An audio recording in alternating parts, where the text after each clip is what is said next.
Business channels. We listen. We tell. We inspire. Business.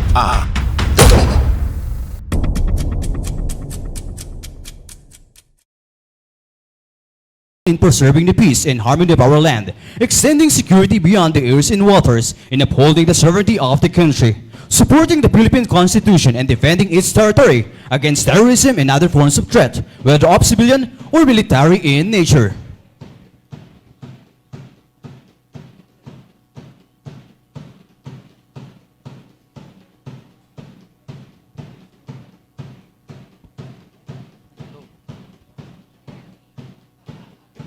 With integrity and nationalism, these young drillers as members of the AFP aim to win the hearts of the people as they try to form the letters A, F, and P as a salute to the armed forces of the Philippines.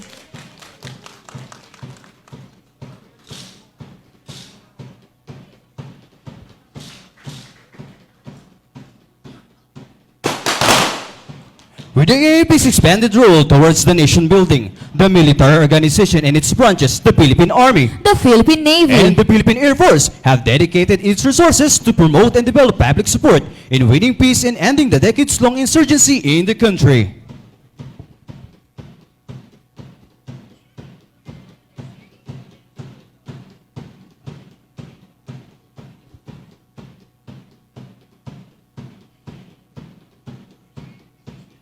molded in the discipline of soldiery, these men and women inculcated the values of gentle breeding and strong character as they carry in their hearts the sacred coat of arms.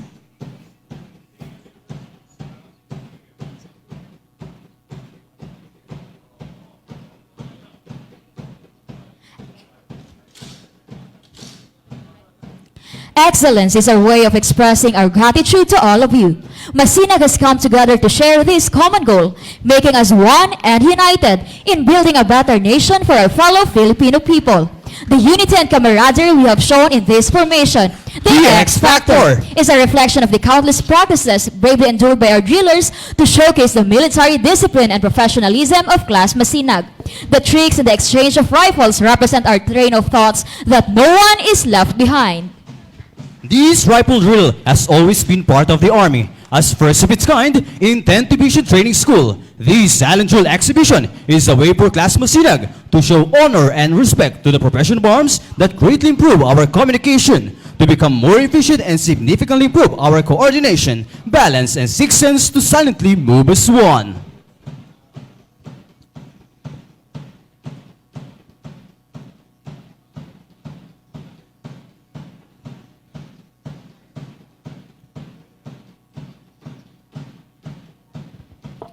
As entrance of the Philippine Army, Class Masinag is trained to obey the rules of military command. Our regimented life may have dislocated our normal civilian lives, but for the love of our country, we will endure all odds and stand in the name of patriotism to serve the country and secure the land.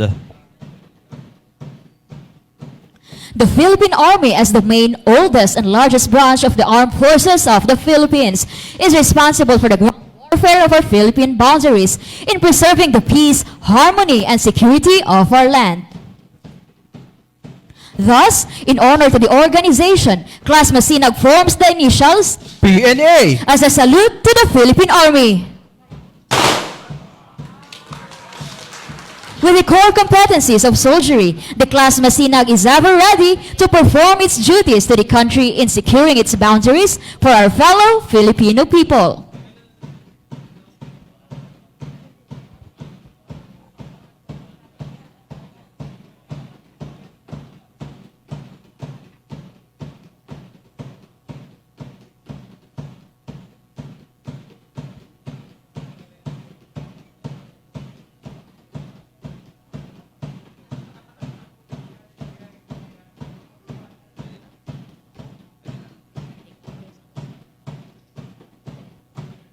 The commitment of Masinag towards military service defies the souls and heart of each of the Masinag student as they manifest their passion for order, discipline, and perfection.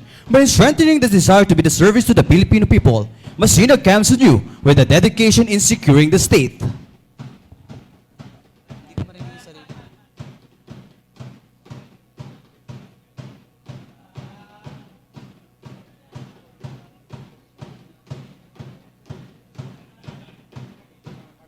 on the spectrum of concentration. The focus, precision, and timing of our drillers in the exhibition of their rifles is vital in the flawless execution of the silent drill performance.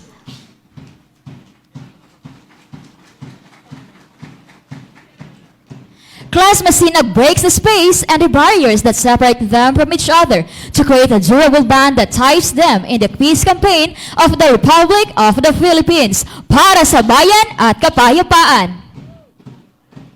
Marching with precise movements, our silent drillers will now pin their focus on the planting of rifles.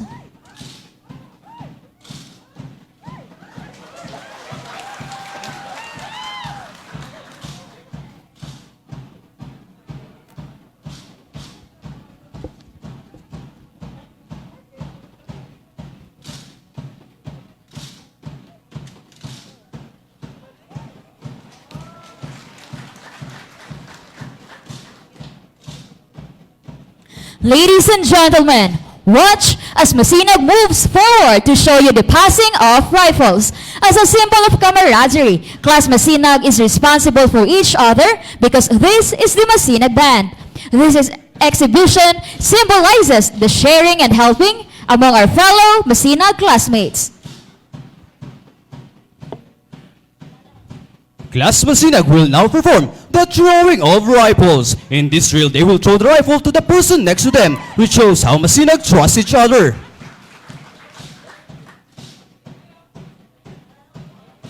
The throwing of rifles signifies stability and grace under pressure. Masinag is known to be unwavering under extreme pressure. This train has to be geared up in the life in the battlefield.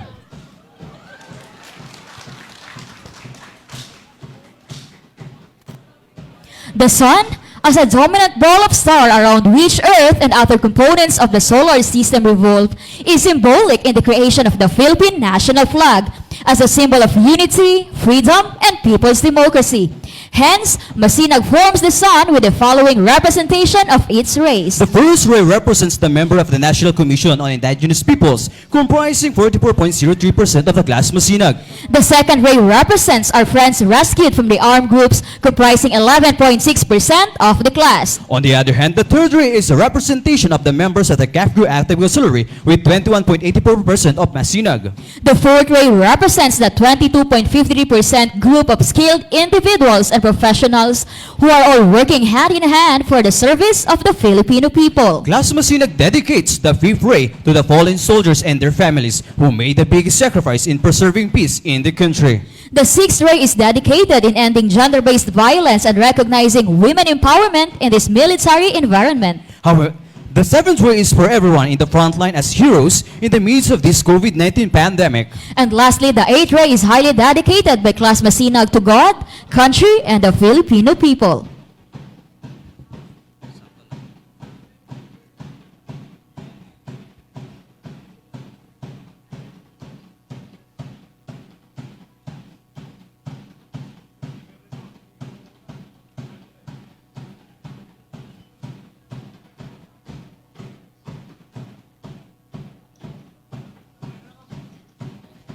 There is a soul component that silently works and provides for our existence.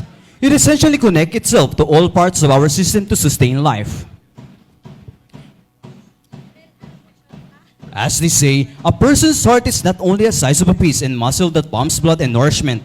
The heart is an astonishingly faithful creation of nature. Its gentle pumping accompanies us for the duration of our life, and it's so central to human existence that serves as a symbol not only of a life, but a symbol of love, Emotion, intelligence, and reason.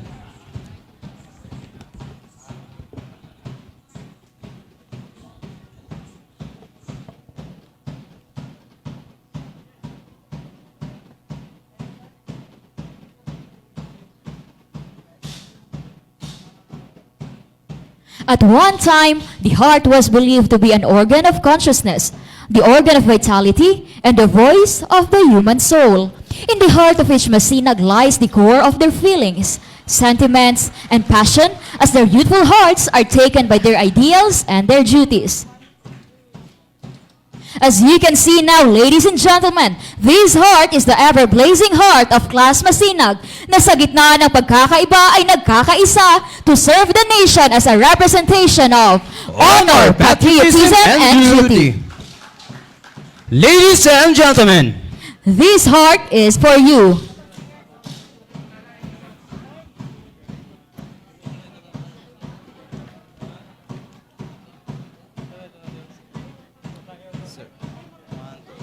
tough and emotionless as they look, our drillers have a heart softened by the trials and challenges they've been through. This training school is a witness to the countless nights that Masinag bravely endured away from our families to build them the peaceful future that we ought to serve. Masinag extends this heart for everyone who believed that we can. For the people who made our existence worth living and loving. To our families, loved ones, friends, instructors, senior officers, and enlisted personnel. To the 10th Division Training School and the 10th Infantry Agila Division. Gihigugma takaw. Mahal po namin kayo. Dakol ginawa ko kanyo langon. Gipalanggamo namo. Ay ayatin ka. In the heart of every driller is a person who bears a smile and dedication towards patriotism. The combat uniform that we wear is the blood and sweat of our upbringings, sacrifices, and commitment to better serve the nation until our last breath. Hence, we form the letters I, love, and you. I love you. We want to give our love to all of you, our dearest ones.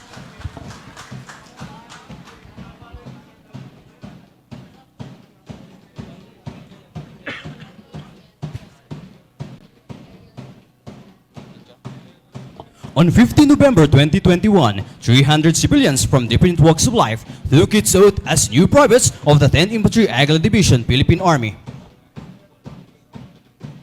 In the midst of diversity, Masinag used its various profiles to contribute to the strength of the Agila and maximize its skills, background, and experiences for the greater good of the society.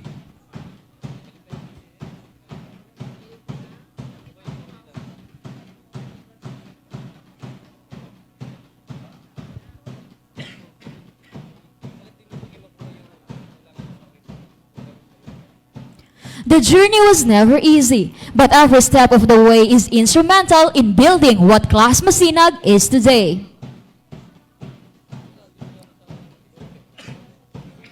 As the class embodied the name Masinag, that stands for Mandirigmang Sinanay ng Agila. Masinag forms the numbers 1 and 0 as a salute to the 10th Infantry Agila Division.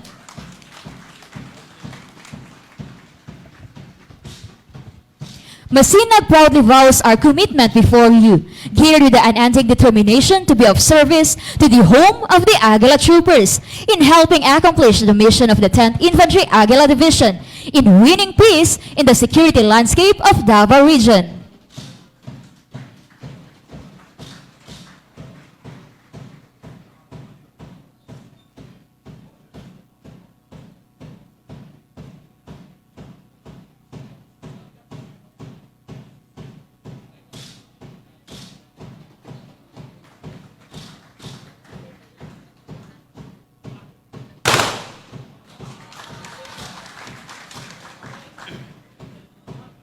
With the leadership of our division commander, Major General Nolasco Alvaran Mempin, Philippine Army, the Agila Division will continue to champion its peace campaigns and innovations for the sustainment of its efforts towards lasting peace and development in its area of responsibility.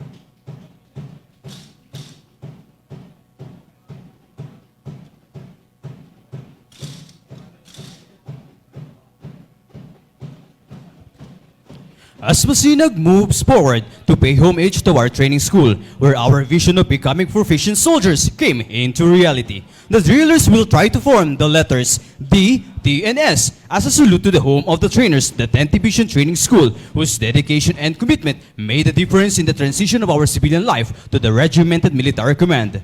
10 TTS has made the biggest impact to the 286 brave souls who succeeded the specialization course of our military training.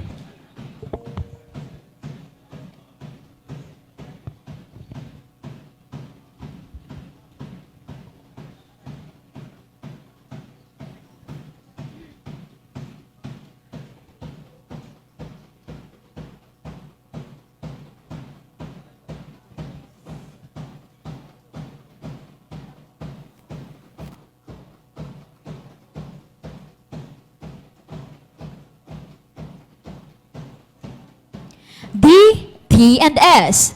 As the Masinag Class of 2021 performs this first ever silent drill exhibition as a proud product of the 10th Division Training School, we are more than privileged and overwhelmed to be honed into worthy soldiers at the home of the trainers, where winners never quit and quitters never win.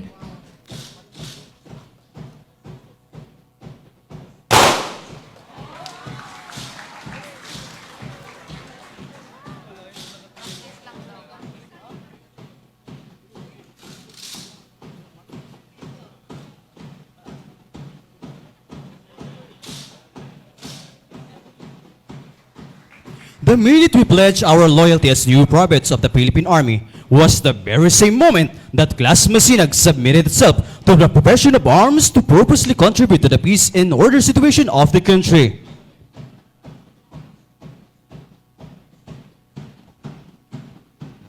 Then ID has established various campaigns innovation to end local insurgents in this part of the country through the fusion of tried operations that will win the heart of the populace and weaken the will of the enemy to resist. This is shown through the intensive efforts of the command and decisiveness in pursuing the confronted threats in their area of responsibility to accomplish its mission in championing the peace that the Filipino people deserve.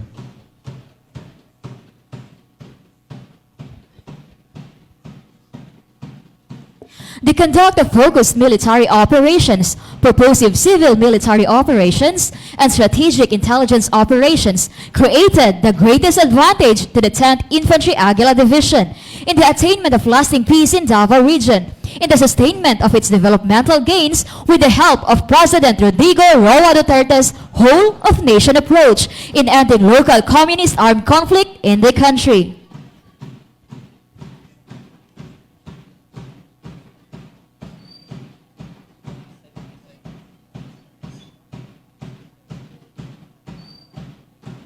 As a powerhouse in the peace dynamics in Davao region, 10th ID will continue to sustain the said momentum for the greater good of the society.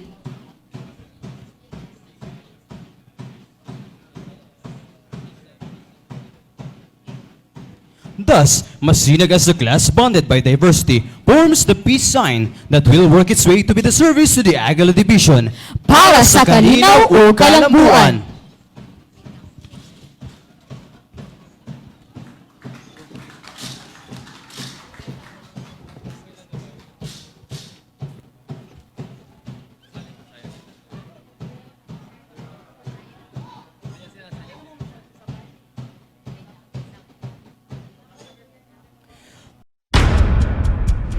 This is Channel Voice. We listen, we tell, we inspire.